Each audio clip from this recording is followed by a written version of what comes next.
Дали граѓаните на Куманово правилно го одлагаат искористеното масло за домаќинство? Има ли пунктови за безбедно складирање на отпадното масло? Дали неправилното одлагање има негативни последици врз животната средина? На овие прашања одговори побаравме од Габриела Белчевска, магистер по технички науки, вработена во пречистителната станица за отпадни води во Куманово. Граѓаните во град Куманово немаат информации за правилно одлагање на мастите и маслата. Тие заедно со комуналната отпадна вода стигнуваат тука кај нас на станицата.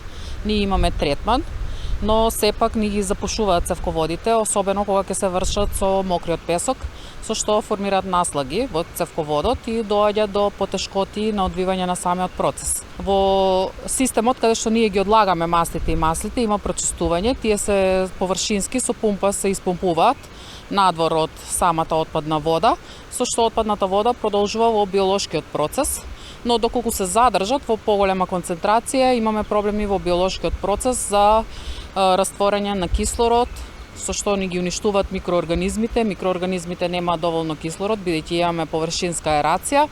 Со тоа тие не се хранат со концентрациите на азот, фосфор и јаглерод и немаат храна, поради тоа изумираат. Отпадните масла кај нас нема пунктови за одлагање, но тие се граѓаните самите во домаќинствата може да ги собираат во пластични шишиња или буриња и да ги одлагаат на местата каде што се соодветно за одлагање.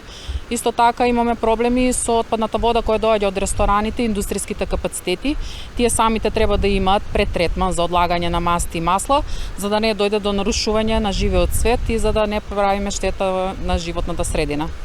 Институциите од ваков вид на отпад треба да преземат законски мерки со кои што ќе ги елиминираат исфрлањето на мастите и маслата од страна на рестораните и индустријските капацитети. Отпадното масло може да се рециклира, но граѓаните за тоа не се соодветно едуцирани.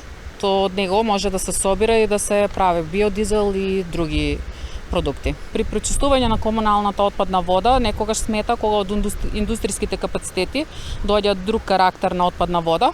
Со тоа ние имаме потешкоти, запушување на цевководите, поголеми финансиски средства за одржување на самата станица, исто така особено за микроорганизмите кои што се срце на самата станица, за ерација. Со ерација ние внесуваме кислород, но самите аератори се големи потрошувачи и доколку доаѓаат масти и масла и поголема количина на песок и текстилни материи, со тоа ние им оневозможуваме на самите микроорганизми да си ја вршат својата работа, за да ги запазиме максимално дозволените концентрации на излезната вода.